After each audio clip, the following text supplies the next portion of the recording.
प्यारे बच्चों, हम लोग जो चैप्टर्स है शारीरिक पढ़ रहे हैं। शारीरिक चैप्टर में हम लोग क्वेश्चंस के जो भी एनसीईआरटी पैटर्न के क्वेश्चन हैं उन क्वेश्चनों को हम लोग सॉल्व कर रहे हैं।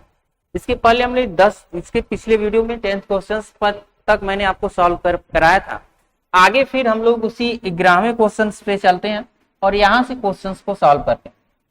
क्वेश्चन नंबर 11 में क्या करा? क्वेश्चन नंबर 11 में है दो क्वेश्चंस हैं। पहला क्वेश्चन क्या करा कि a minus b minus c 2b 2c और यहाँ 2a यहाँ है b minus c minus a और यहाँ पर 2b, यहाँ दिया 2c और यहाँ c माइनस a माइनस, ये क्वेश्चन है और हमें इसको प्रूव करना है a प्लस बी प्लस सी के होल क्यूब।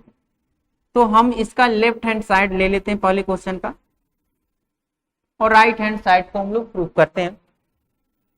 तो यहाँ जो क्वेश्चंस दे रखा है इस क्वेश्चन में को सॉल्व करने के लिए हम लोग क्या यूज करें, मैंने एक कॉन्सेप्ट बताया था। कभी भी डिटर्मिनेंट के क्वेश्चंस को सॉल्व करने के लिए ये जरूरी होता है कि आप क्या करें कि डिटर्मिनेंट का जो क्वेश्चन है उसमें कुछ कॉमन फैक्टर ढूंढिए, कुछ ऑपरेशन करके कॉमन फैक्टर ढूंढिए, कुछ ऑपरेशन करके कुछ अवयव को जीरो बनाइए, ठीक ना। तो हम ये चीज फाइंड आउट करने के लिए हम एक ऑपरेशन यूज कर रहे हैं कि R1 की जगह पर R1 plus R2 plus R3 कर दें। तो हम लोगों को R1 की जगह पर R1 plus R2 plus R3 जब करेंगे तो यहाँ देखिए A है, ये जुड़ेगा तो प्लस B बचेगा, ये जुड़ेगा तो प्लस C बचेगा। उसी तरह से इन सबको जोड़ेंगे, है ना, इसको तो यहाँ पर भी A plus b plus C बचेगा। उसी तरह से इन सबको अगर हम लोग जोड़ेंगे तो यहाँ A plus b plus C बचेगा, ठीक। इसी क्रम में अगर मान लिया जाए हमने ऑपरेशन कर लिया, जहां ऑपरेशन जिस रो और कॉलम में नहीं उसको अवयव को वैसे ही उतार देना, ठीक है। यहाँ 2c यहाँ 2c और यहाँ c minus a minus b। अब कॉमन फैक्टर क्या है? a प्लस बी प्लस सी। तो यहां से इस क्वेश्चन में हम लोग कॉमन ले लेंगे, a plus b plus c common लेते हैं तो क्या मिलेगा? a plus b plus c common लेने पर 1 2b 2c, यहाँ पर भी 1 b minus c minus a 2c और यहाँ 1 2b और c minus a minus b, ठीक है। ये फाइंड आउट होगा। उसके बाद हम लोग एक ऑपरेशन अगला यूज करेंगे, दो अवयव, हम कम से कम कुछ अवयव को जीरो बना पाए। जीरो बनाने के लिए हम C2 की जगह पर ऑपरेशन कर C2 माइनस C1 कर दें और पुनः और भी चीज है, हाँ, और C3 की जगह पर भी हम C3 माइनस C1 कर दें। ये ऑपरेशन देखते हैं। तो यहां पर हम लोगों को क्या मिलेगा? ये a plus b plus c multiple form में अलग होगा।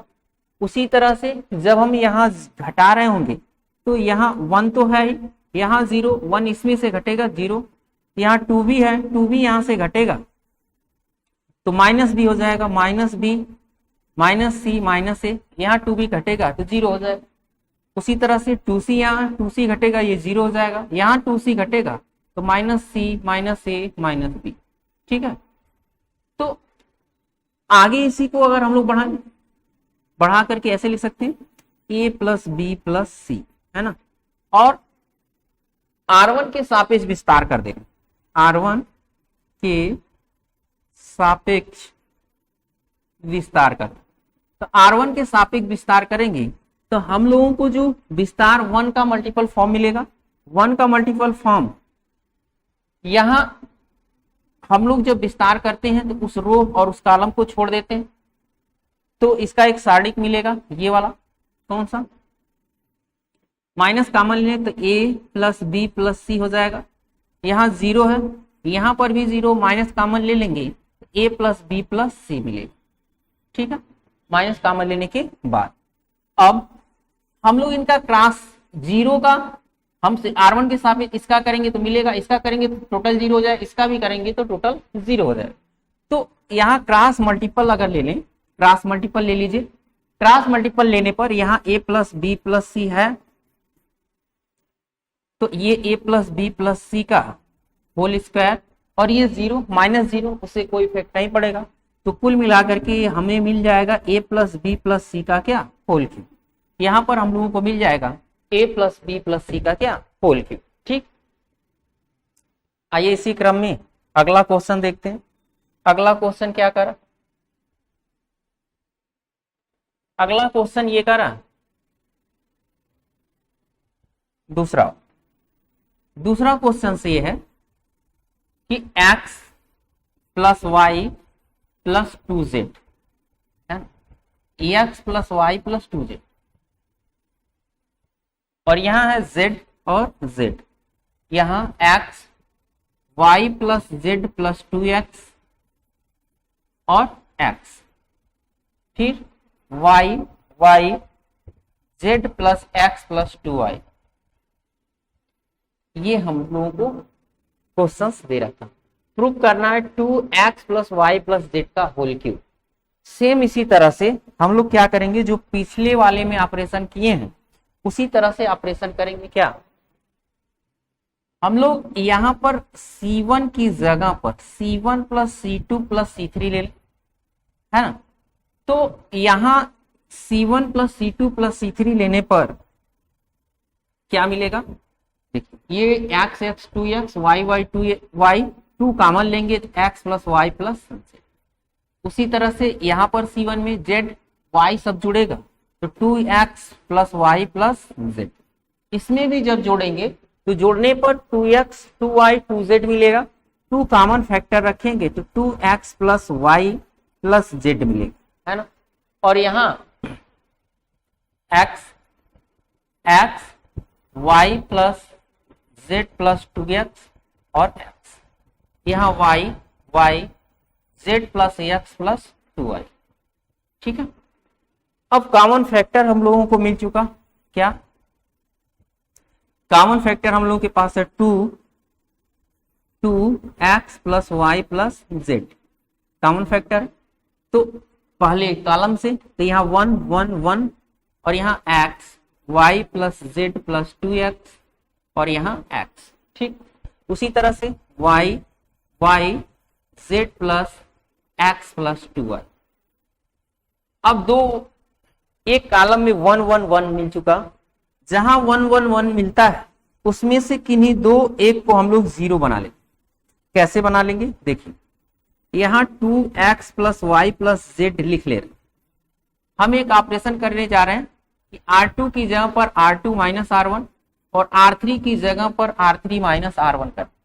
ठीक, अगर इतना कर दें तो हम लोगों को क्या मिलेगा, 1xy। अगर जीरो देखेंगे तो यहां घटेगा तो x plus y plus z बचेगा। x अगर इसमें से हम लोग घटाएंगे तो x plus y plus z बचेगा। y को अगर इसमें घटाएं तो जीरो, x यहां घटेगा तो जीरो, y यहां से घटेगा x plus y plus z मिलेगा। ठीक, अब आगे देखें, आगे इसका प्रसार, और 1 यहां भी घट चुका है, यहाँ जीरो है ना। तो आगे इसका अगर हम लोग प्रसार करेंगे तो 2x plus y plus Z, यहां लिखेंगे C1 के सापेक्ष विस्तार। अगर C1 के सापेक्ष विस्तार कर दें तो क्या वैल्यू मिलेगा, 1 का एक मल्टीपल मिलेगा, x plus y plus z का मल्टीप्लाइड करेंगे 2 टाइम स्क्वायर हो जाएगा, जीरो से कोई प्रभाव नहीं। और जीरो का पुनः जीरो का जब हम लोग एक्सप्लेनेशन करेंगे तो उसकी वैल्यू जीरो आएगी। तो कुल मिलाकर के 2x plus y plus z का क्या हो जाएगा, होल क्यूब। यही क्या है, राइट हैंड साइड। ये जो वैल्यू है वो राइट हैंड साइड की वैल्यू।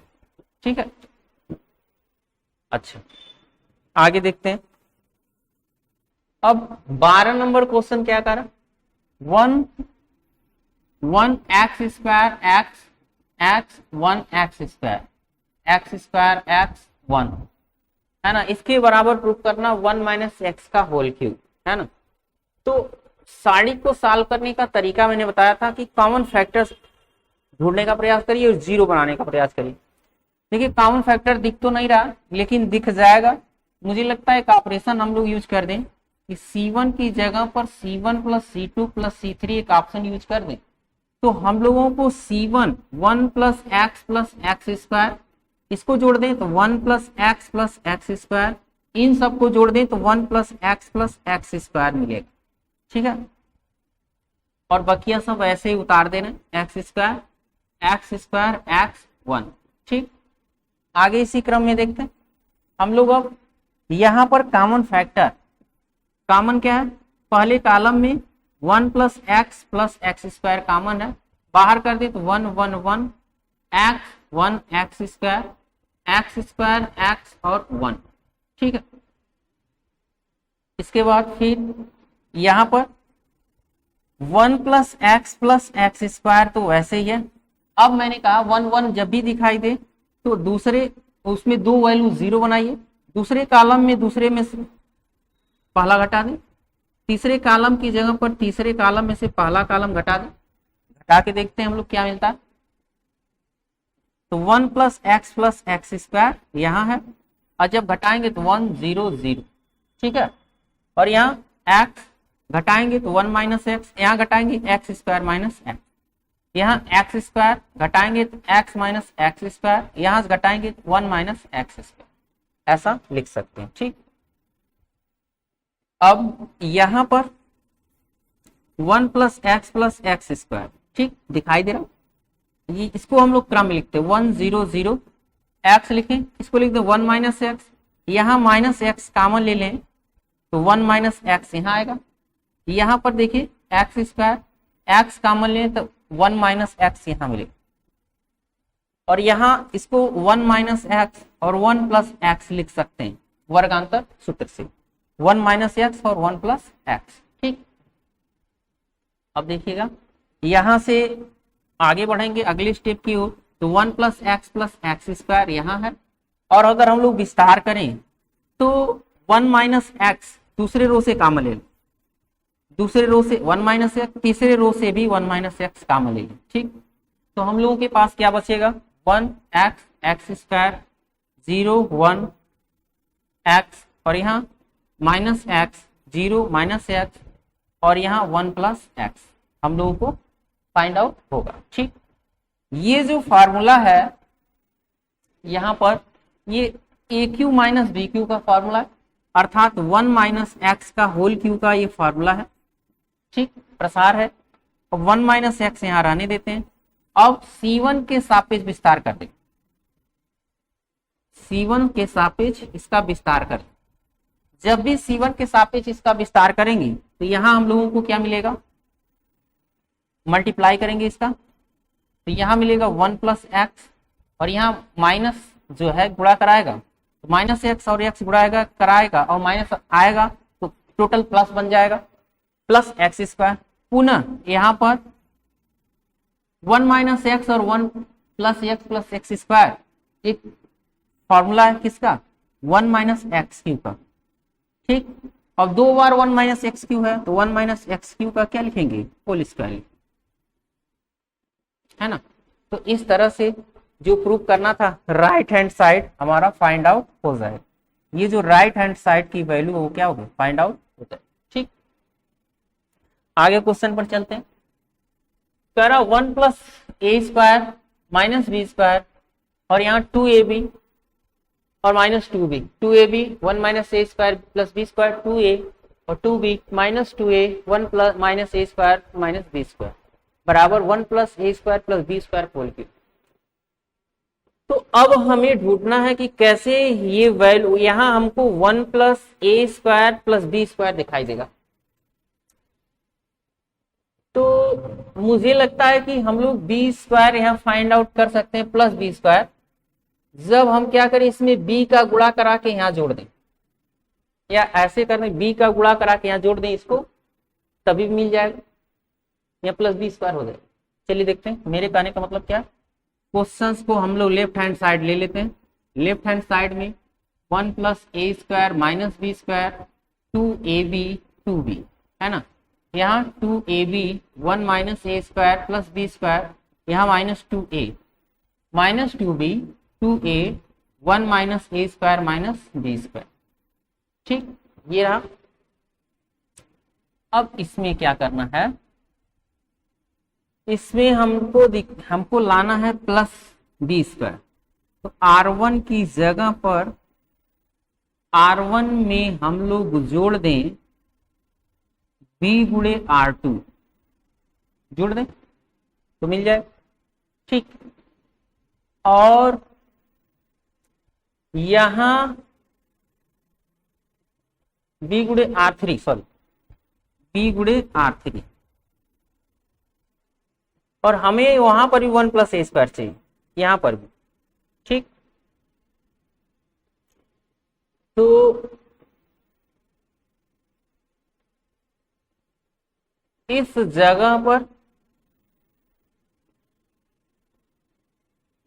इसको हम जीरो बनाना चाहते हैं। इसको जीरो बनाने के लिए हम लोग क्या करें कि R2 की जगह पर R2 में से घटा दें a गुणे R3। चलिए देखते हैं क्या होता है।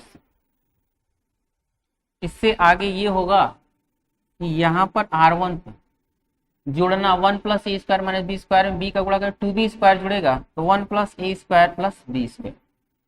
फिर यहाँ देखिएगा 2ab है और यहाँ b गुणा कराएगा जुड़ेगा तो ये 0 हो जाएगा। यहाँ देखिएगा यहाँ b का गुणा कराना, इसमें b का गुणा कराएंगे तो हम लोगों को क्या मिलेगा, यहाँ b, और यहाँ b का गुणा कराना R1 में माइनस 2b है ही, और इसके साथ जोड़ना है प्लस b माइनस ए स्क्वायर बी और प्लस माइनस बी क्यूब। हम b का गुणा करा के यहाँ जोड़ दें, ठीक है। अच्छा आइए अब यहाँ देखते हैं इस कॉलम में।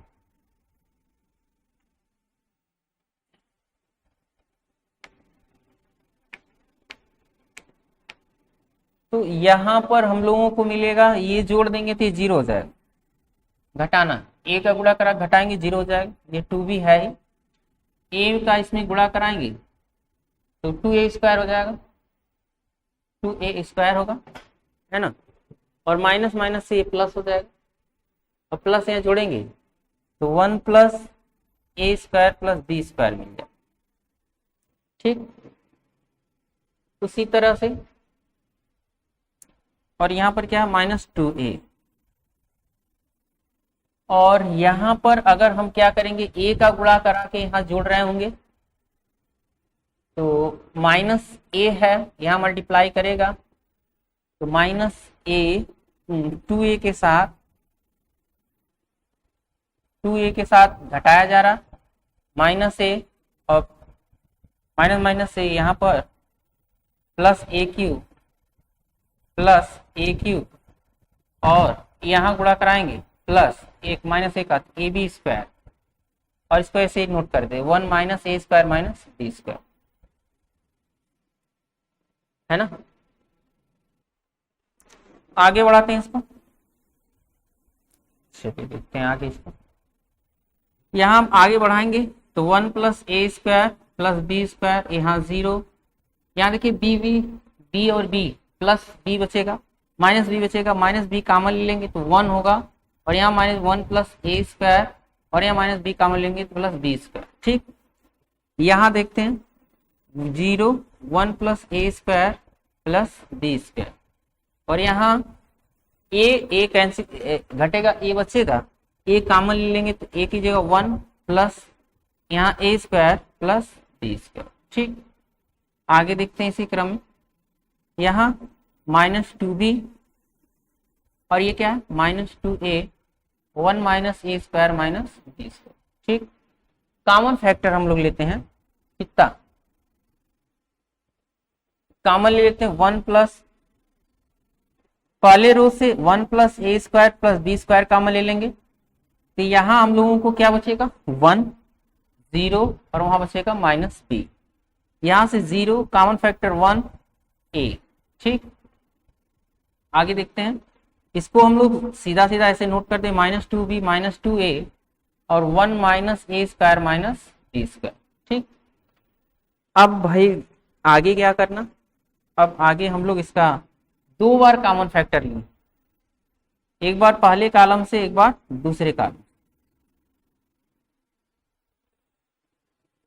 तो ये हो चुका 1 plus square plus b square का होल स्क्वायर।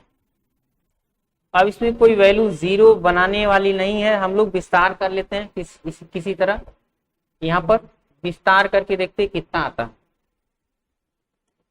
तो C1 के सापेक्ष विस्तार कर लेते हैं, C1 के सापेक्ष विस्तार करते हैं। C1 के सापेक्ष जब विस्तार करेंगे तो यहां पर एक 1 का डिटर्मिनेंट मिलेगा। क्या 1 का जो डिटर्मिनेंट मिलेगा एक दूसरे से गुणा कराएगा, कितना होगा, यहाँ 1 माइनस ए स्क्वायर माइनस बी स्क्वायर, ठीक, माइनस 2a तो माइनस माइनस से प्लस 2a स्क्वायर, ठीक है। अब जीरो का जो होगा वो तो खत्म हो जाएगा, जीरो का जीरो होगा माइनस जीरो, माइनस 2b का गुणा कराएंगे, डिटर्मिनेंट अगर सच मारेंगे तो माइनस 2b, इसका रो और कॉलम छोड़ेंगे तो ए जीरो हो जाएगा और ये माइनस माइनस से प्लस b, ठीक, समझते हैं बात को।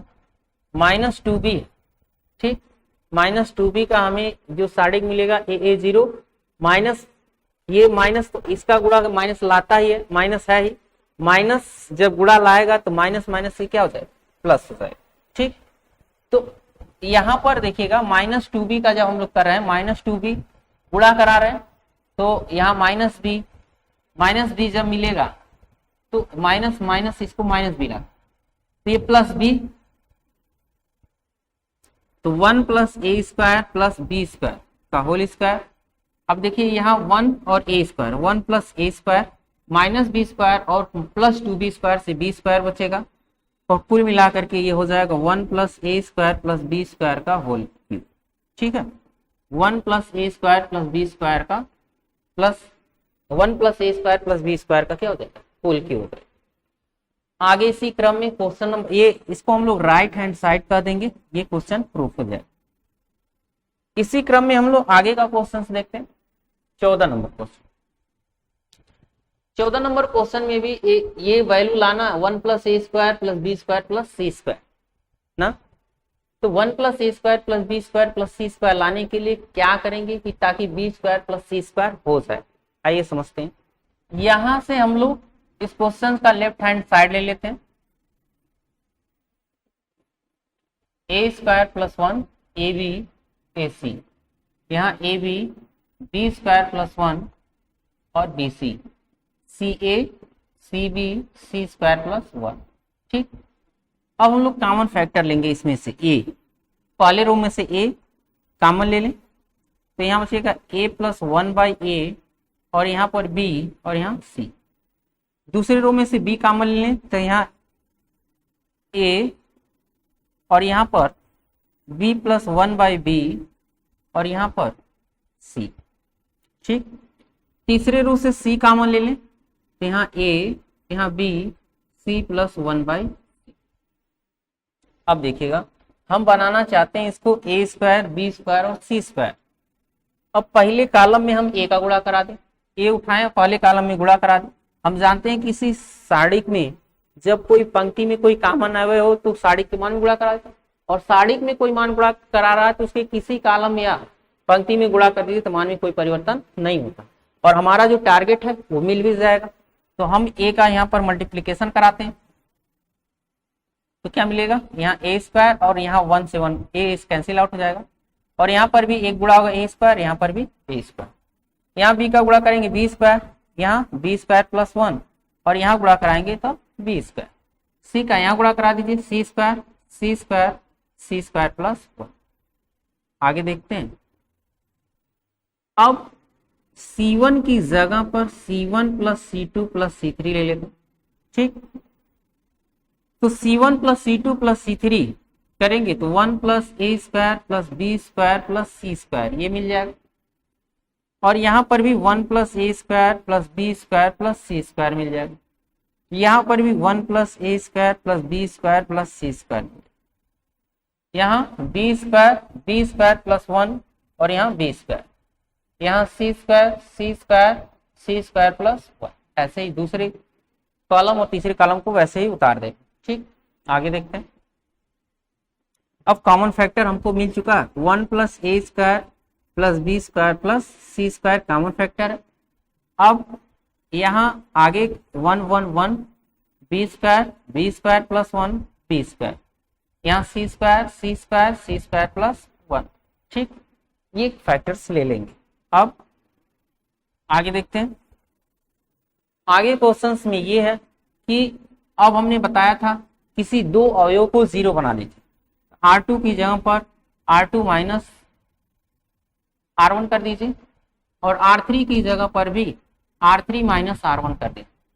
ठीक, ऐसा करने से यहाँ 1 plus a square plus b square plus c square common factor, यहाँ 1 यहाँ 0 हो जाए, यहाँ 0 हो जाए, यहाँ बी स्क्वायर है, बी स्क्वायर घटेगा 1, यहाँ 0 हो जाए, यहाँ सी स्क्वायर है, यहाँ सी स्क्वायर घटेगा 0, तो यहाँ सी स्क्वायर घटेगा तो 1।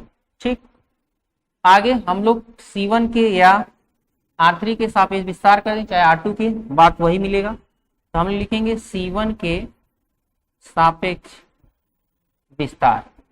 इस सारणी का हम लोग जब C1 के सापेक्ष विस्तार करेंगे तो क्या मिलेगा? C1 के सापेक्ष विस्तार करने पर 1 plus a square plus b square plus c square ये रखेंगे और यहाँ 1 का जो मल्टीपल फैक्टर मिलेगा वो क्या मिलेगा? 1, इसको छोड़ेंगे 1 1 का मल्टीप्लाई 1 और माइनस 0 का सारा 0 मिलता है, उसको छोड़ देते हैं। अब 1 मल्टीप्लाई कर लेगा तो 1 plus a square plus b square plus c square, यही प्रूव करना था। इसे क्या बोलेंगे? Right hand side. ठीक है, ये हमारा राइट हैंड साइड। आगे क्वेश्चन देखते हैं। क्वेश्चन नंबर 15 तथा 16 में देखते हैं। कह रहा है कि यदि ए एक 3x3 कोटि का वर्ग आव्यूह है तो के का मान होता है। मैंने बताया था कि अगर किसी सारणी के आव्यूह में किसी आव्यूह के साथ कोई क्या गुणा कराए, कौन? किसी आव्यूह में कोई अवयव गुणा करा रहा हो तो वो प्रत्येक अवयव में गुणा करा लेता। अर्थात अगर कोई सारणी होगा इसके प्रत्येक अवयव के साथ, प्रत्येक पंक्ति या कॉलम के साथ 3x3 का है तो ए मान लेते हैं लेट 15 नंबर क्वेश्चन ऐसे देखते हैं। लेट ए इक्वल टू जो आव्यूह है वो A B C D E F G H I ऐसा है। ठीक, अब हम इसमें के का मल्टीप्लाई जब करते हैं तो सभी अवयव के साथ के बी के सी और के डी के ई के एफ हो जाता, के जी के एच और के आई सभी अवयवों के साथ गुणा कराता। किसमें? आव्यूह में। अब इसका हम लोग सारणिक मान लिखेंगे। किसका? के का सारणिक मान लिखेंगे तो यहाँ पर के ए के बी के सी के डी के ई के एफ के जी के एच के आई के कॉमन फैक्टर इस रो से चाहे कॉलम से 3 बार लेंगे तो 3 बार लेंगे तो हमें क्या मिलेगा? ये 3 बार कॉमन लेंगे, के गुणे के, तब जाके A B C D E F G H I मिलेगा। ठीक, अगर ऐसा मिलेगा तो अब ये डिटर्मिनेंट ऑफ ए है तो ये के क्यू हो जाएगा और डिटर्मिनेंट ऑफ ए। ठीक, डिटर्मिनेंट ऑफ ए हो जाएगा। तो ऑप्शन नंबर हमारा कौन सा सही है? ऑप्शन नंबर सी वाला सही है। सी जो ऑप्शन है के क्यू ए ये सही होगा। अगला करा निम्नलिखित में कौन सा कथन सही है? सारणिक एक वर्ग आव्यूह, बिल्कुल सही। सारणिक जो होता है क्या होता है? वर्ग आव्यूह होता